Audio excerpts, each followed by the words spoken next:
सलाम पाकिस्तान 24 न्यूज़ के साथ मैं हूं अबूजर मुअज़्ज़म। बुलेटिन का बाकायदा आगाज़ करेंगे और सबसे पहले आपको बताएंगे कौमी असम्बली का इजलास शुरू होते ही बदनज़मी का शिकार हो चुका है और अपोजिशन अरकान ने स्पीकर डाइस का घेराव भी कर लिया है। अपोजिशन ने शदीद नारेबाजी भी की है। तो ये मामला है, जैसे ही आज कौमी असम्बली का इजलास शुरू हुआ तो बदनज़मी का ये शिकार हो गया। अपोजिशन अरकान ने स्पीकर डाइस का घेराव भी किया है और इसके साथ साथ शदीद नारेबाजी भी की। स्पीकर साहब पूरी डिटेल मौजूद है। 2018 से 2020 तक टोटल 2335 लोग डिफेंस मिनिस्ट्री में भर्ती हुई है। जो मेन मिनिस्ट्री है उसमें 41 है, जो मिलिट्री एंड कंटोनमेंट्स है उसमें 62, सर्वे ऑफ पाकिस्तान में 167, Pakistan arm services board 200, Pakistan military accounts department 955, Pakistan maritime security agency 13 और फेडरल गवर्नमेंट एजुकेशन इंस्टीट्यूशन 897। ये आप सूरत हाल देख रहे हैं। इसी के पेश नज़र अपोजिशन की शदीद नारेबाजी जब हुई तो अपोजिशन के शोर शराबे में इजलास गैर मुअय्यना मुद्दत तक मुलतवी भी कर दिया गया है। तो डिप्टी स्पीकर कासिम सूरी ने जब इजलास शुरू किया तो उसके बाद सूरत हाल ये थी कि वहाँ पर शदीद नारेबाजी की गई अपोजिशन की जानिब से, जिसके बाद सूरत हाल देखते हुए इजलास को गैर मुअय्यना मुद्दत तक मुलतवी कर दिया गया है। उस्मान खान हमारे साथ मौजूद हैं। उस्मान, अभी तो इजलास शुरू हुआ था, फिर मुलतवी भी कर दिया गया, ऐसा क्या हुआ इजलास में? जी बिल्कुल अबूजर, कौमी असम्बली का इजलास है। डिप्टी स्पीकर कासिम सूरी की ज़ेर सदारत ने पॉइंट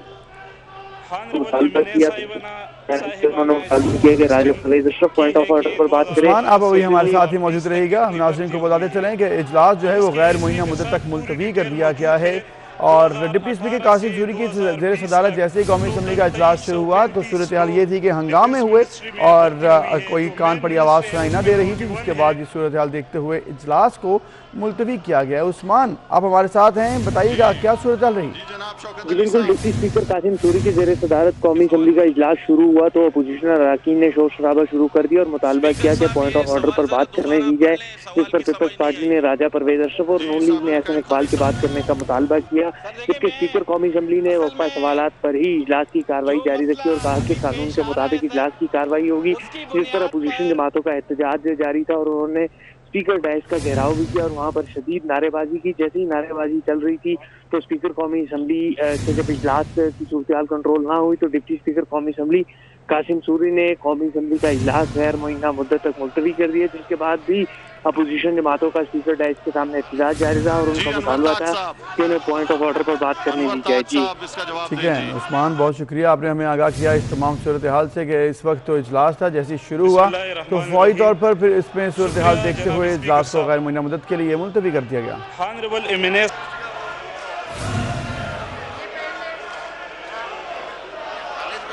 जी अनवर ताज साहब, इसका जवाब दें। जी बिस्मिल्लाहिर्रहमानिर्रहीम। शुक्रिया जनाब स्पीकर साहब। हानरेबल एमएनए साहिबाना,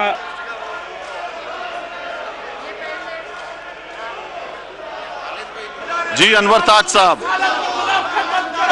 साहब, इसका जवाब दें। जी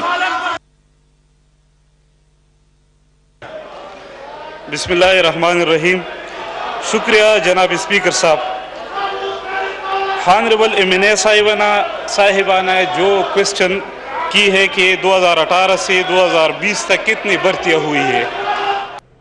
दूसरी जानिब वज़ीर आज़म की ज़ेर सदारत कौमी राब्ता कमेटी बराए कोरोना का इजलास भी शुरू हो चुका है। कोरोना के 10% से ज़ायद शरह वाले शहरों में लॉकडाउन के फैसले का इम्कान है तो ये मामला है मज़ीद सख्त होने जा रहा है। इजलास में कोरोना की मजमूई सूरत हाल का भी जायज़ा लिया जा रहा है। कौन कौन से फैसले किए जा सकते हैं, कौन कौन इसमें शरीक है, जानेंगे सबा बजीर से। सबा बताएगा, इजलास शुरू हो गया, कौन कौन इसमें शरीक है, क्या फैसले हो सकते हैं आज?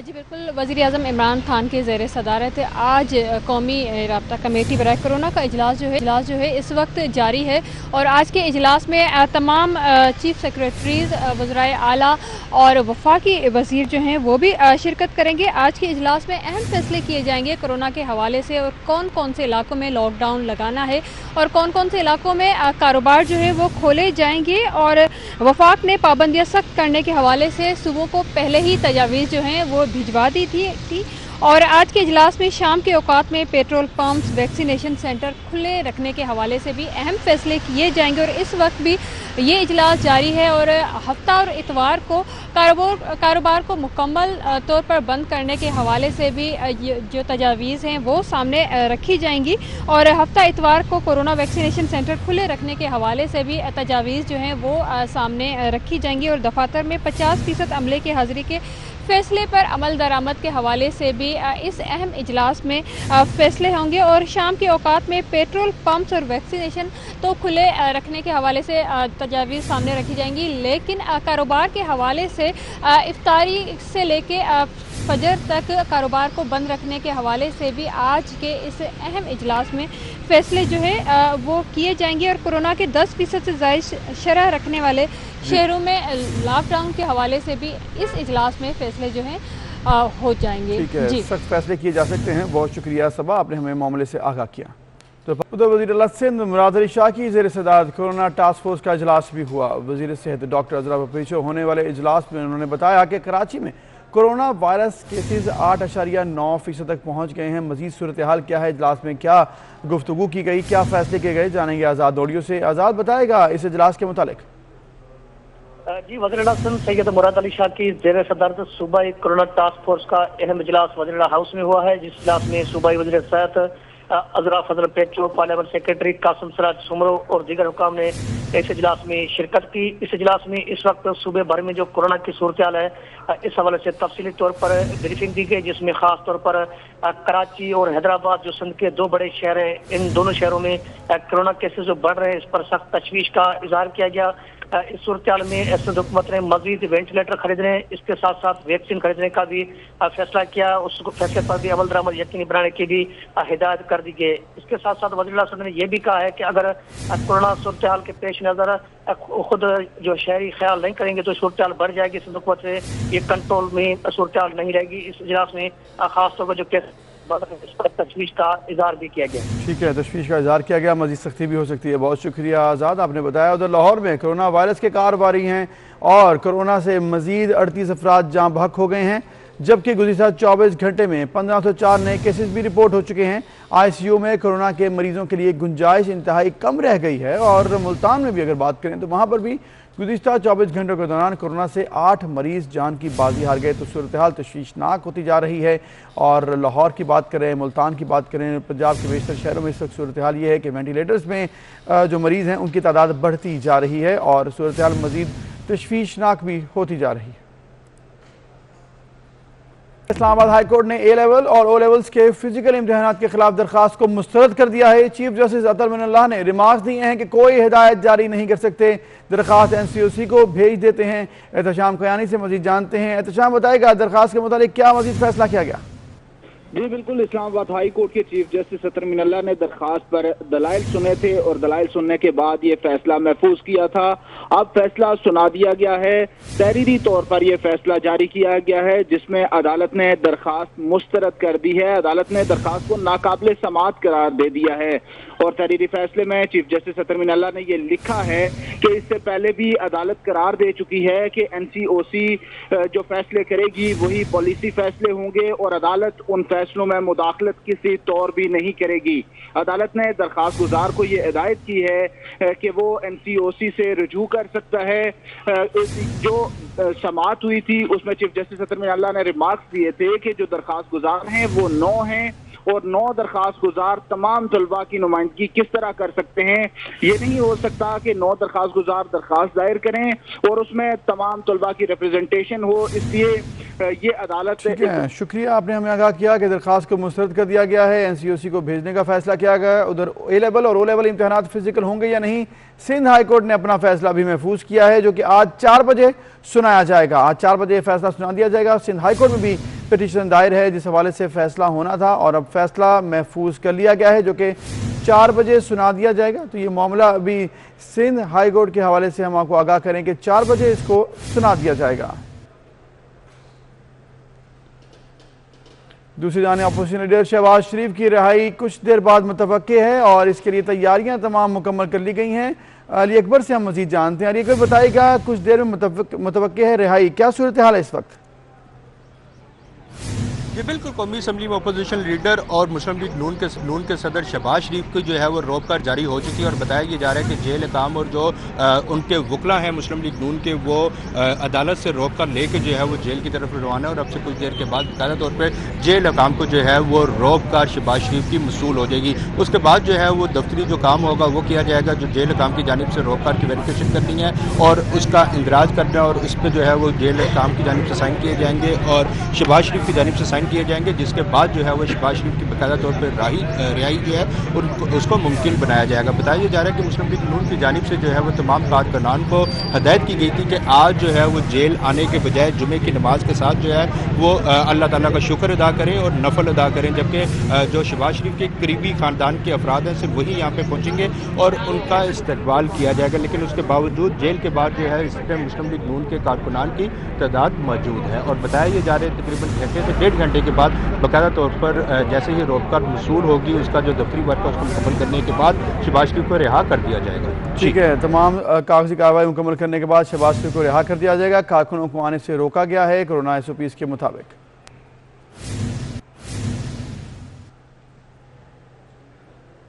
سپریم کورٹ میں جسٹس قاضی فائز عیسیٰ نظر ثانی کیس کی سماعت جاری ہے۔ جسٹس عمر تا بندیال کی سربراہی میں 10 رکنی فل کورٹ سماعت کر رہی ہے۔ حکومتی وکیل ایڈیشنل اٹارنی جنرل عامر رحمان کے دلائل بھی جاری ہیں، تو یہ آپ کو آگاہ کر رہے ہیں، اس وقت دلائل جاری ہیں۔ مزید جانتے ہیں امانت گشکوری سے۔ امانت بتائے گا، دلائل جاری ہیں، اس وقت سماعت جاری ہے، کیا تفصیل آپ کے پاس؟ جی، جسٹس قاضی فائز نظر ثانی کیس کی سماعت جو ہے آپ سے کچھ دیر پہلے ہی ملتوی کی گئی ہے۔ کیس کی سماعت پیر تک ملتوی کر دی گئی ہے، اور آئندہ سماعت پر حکومتی وکیل ایڈیشنل اٹارنی جنرل عامر رحمان جو ہیں وہ اپنے دلائل مکمل کریں گے۔ آئندہ سماعت پر بھی ان کے دلائل جاری رکھیں گے۔ آج کی سماعت میں ایڈیشنل اٹارنی جنرل عامر رحمان نے اپنے دلائل دیے ہیں۔ ان کی جانب سے یہ کہا گیا ہے کہ سپریم جوڈیشل کونسل کے پاس یہ پاور ہے کہ وہ آج خود کارروائی کر سکتی ہے، اور سپریم کورٹ آرٹیکل 187 کے تحت سپریم کورٹ کے پاس بھی یہ پاور ہے کہ وہ بھی کسی بھی تحقیقات کا حکم دے سکتی ہے، اور دوسرے فریق کو سنے بغیر بھی سپریم کورٹ جو ہے وہ کیس کا فیصلہ کر سکتی ہے۔ جبکہ جسٹس قاضی فائز عیسیٰ نے یہ کہا کہ فیصلہ حقائق کے مطابق نہیں تھا، اس لیے ہم اس پر نظر ثانی چاہتے ہیں، اور یہ کہنا درست نہیں کہ میری وجہ سے کیس میں تاخیر ہو رہی ہے۔ پیر تک سماعت ملتوی کر دی گئی ہے۔ امانت آپ ہمارے ساتھ ہی موجود رہے گا۔ ایک اور معاملہ، جسٹس قاضی فائز عیسیٰ کی اہلیہ سینا عیسیٰ نے صدر مملکت کو خط لکھا ہے۔ خط میں کہا گیا ہے کہ رمضان المبارک میں مسلمان عبادت و خیرات کرتے ہیں۔ مزید خط میں کیا کہا گیا، امانت بتائیے گا۔ بالکل، جسٹس قاضی فائز عیسیٰ کی اہلیہ سینا عیسیٰ نے صدر مملکت کے نام یہ خط تحریر کیا ہے، جس میں انہوں نے کوئٹہ میں جو 21 اپریل کو دہشت گردی کا حملہ ہوا تھا اس کا ذکر کیا ہے، اور سرینا عیسیٰ نے یہ خط میں لکھا ہے کہ اگر جسٹس قاضی فائز عیسیٰ نے 2016 میں سانحہ کوئٹہ سے متعلق انکوائری کمیشن کی جو رپورٹ پیش کی تھی، اگر اس رپورٹ پر عمل درآمد کیا جاتا تو جو نجی ہوٹل کے قریب سانحہ ہوا ہے وہ پیش نہ آتا۔ اس کے علاوہ انہوں نے یہ بھی لکھا ہے کہ جو ہزارہ آپ نے ہمیں تمام معاملے سے آگاہ کیا، آپ کا شکریہ۔ ابھی آپ کو لے چلیں گے اسلام آباد، جہاں پر PDM کے رہنما اس وقت میڈیا سے گفتگو کر رہے ہیں۔ اس اہم ترین قرارداد سے ہم کمیٹی نہیں کھیل سکتے، لہٰذا پورے قومی اسمبلی کے ایوان کو قواعد کے مطابق ایک کمیٹی میں تشکیل دیا جائے۔ قومی اسمبلی کے قوانین اس بات کی اجازت دیتے ہیں کہ جب کوئی اہم ترین مسئلہ درپیش ہو تو پورا ایوان کمیٹی کی تشکیل کر سکتا ہے، خود کو کمیٹی تشکیل کر سکتا ہے، لیکن حکومت نے اس طرف بھی کوئی ہمیں جواب نہیں دیا۔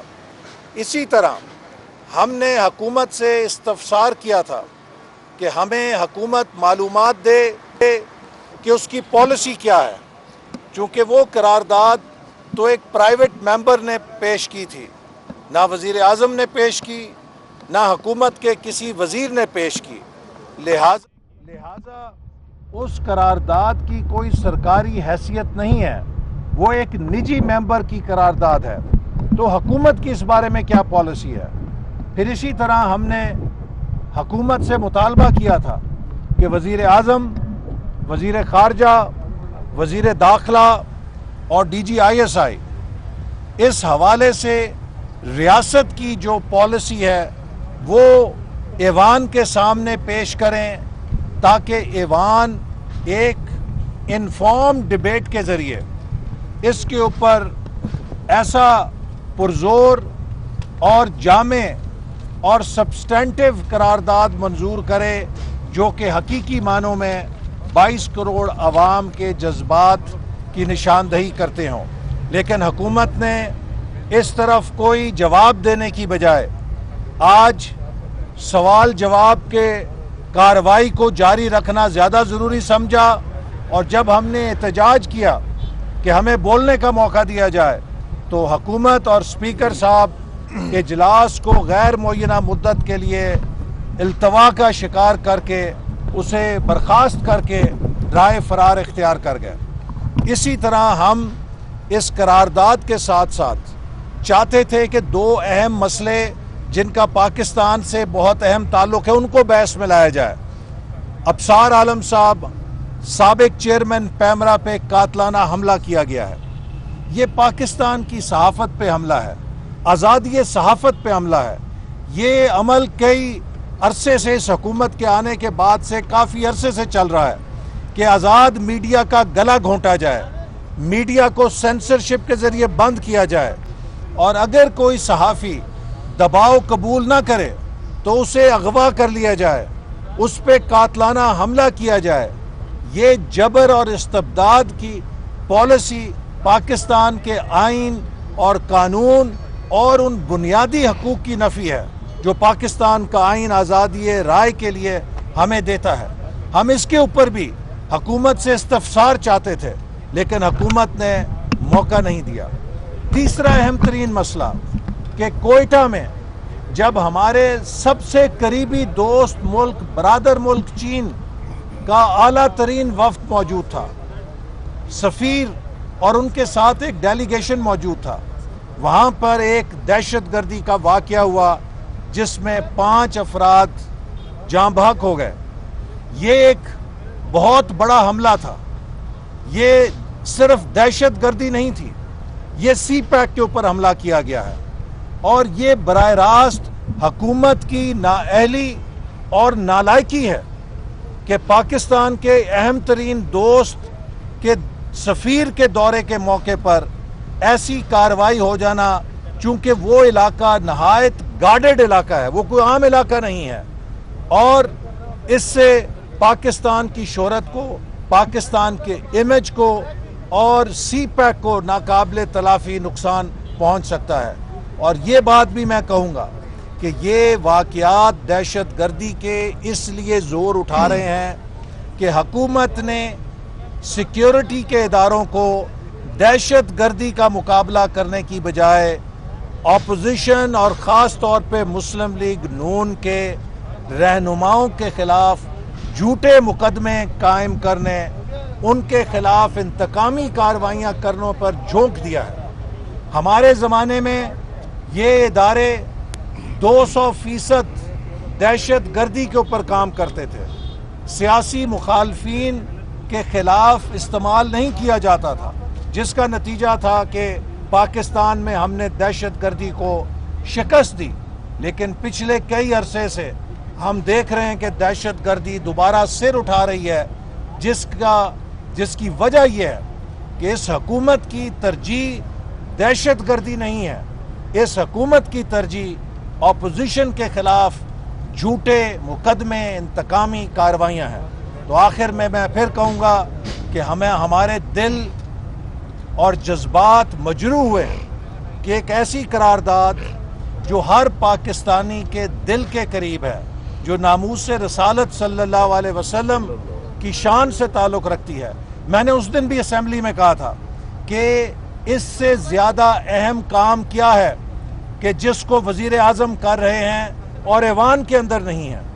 ان کو چاہیے تھا کہ وہ خود ہوتے اور حکومت کے وزیر اس قرارداد کو پیش کرتے، لیکن اس روز حکومت نے نہ وزیر اعظم آئے، نہ کسی وزیر میں جرت ہوئی کہ اس قرارداد کو پیش کرے، اور آج پھر حکومت نے اپنی غیر سنجیدگی کا کیا ہے کہ ناموس رسالت صلی اللہ علیہ وسلم کی قرارداد سے زیادہ انہوں نے روٹین کے کویسچن آر کو موقع دیا کہ اسے چلایا جائے، اسے بلڈوز کیا جائے۔ اور میں سمجھتا ہوں کہ جب ہم ناموس رسالت صلی اللہ علیہ وسلم پر بات کرنا چاہتے تھے تو کویسچن آر کو زبردستی چلانے کی کوئی گنجائش نہیں تھی۔ حکومت نے हमारे जज्बात से भी खेला है और कौम के जज्बात से भी खेला है, और इस अमल पे हम मुतालबा करते हैं कि हुकूमत माफ़ी मांगे और बजाय इजलास को बर्खास्त करने के इसको जारी रखे, ताकि इसके ऊपर ऐवान का हर मेंबर अपने जज्बात का इजहार कर सके। बिस्मिल्लाहिर्रहमानिर्रहीम। मैं सबसे पहले तो आप सब एहसन इकबाल मीडिया से गुफ्तगू कर रहे थे। इस्लामाबाद में आगे बढ़ें और आपको बताएं कि 6 साल बाद 9-0 ऑपरेशन केस का फैसला सुना दिया गया है। इंसदादी दहशतगर्दी अदालत ने मुल्ज़िमान को धमाका खेज मवाद केस से बरी कर दिया है। तो 6 साल बाद 9-0 ऑपरेशन केस का फैसला सुना दिया गया और दहशतगर्दी अदालत ने मुल्ज़िमान को धमाका खेज मवाद केस से बरी भी कर दिया है। तो ये मामला है 6 साल बाद जो 9-0 ऑपरेशन किया गया था उसका फैसला आज सुनाया गया। इंसदादी दहशतगर्दी अदालत ने मुल्ज़िमान को धमाका खेज मवाद केस से बरी कर दिया है। अहम खबर जिस हवाले से आपको आगाह कर रहे हैं, कराची में इंसदादी दहशतगर्दी अदालत ने 6 साल बाद 9-0 ऑपरेशन के 54 से ज़ायद मुकदमात का फैसला भी सुना दिया है। वकास अहमद से हम मजीद जानते हैं। वकास बताइएगा, ये फैसला सुना दिया गया, क्या तफसील रही इसकी?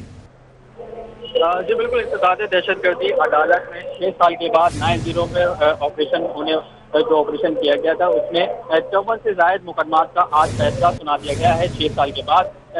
इस फैसले में फैसल मोटा उबैद केटू, नादिर शाह, आमिर सरफता समेत दीगर के खिलाफ धमाका के मवाद रखने का जुर्म जो है वो साबित ना हो सका। अदालत ने हाई प्रोफाइल टारगेट किलर को धमाका के मवाद रखने के इल्जाम से बरी कर दिया गया है।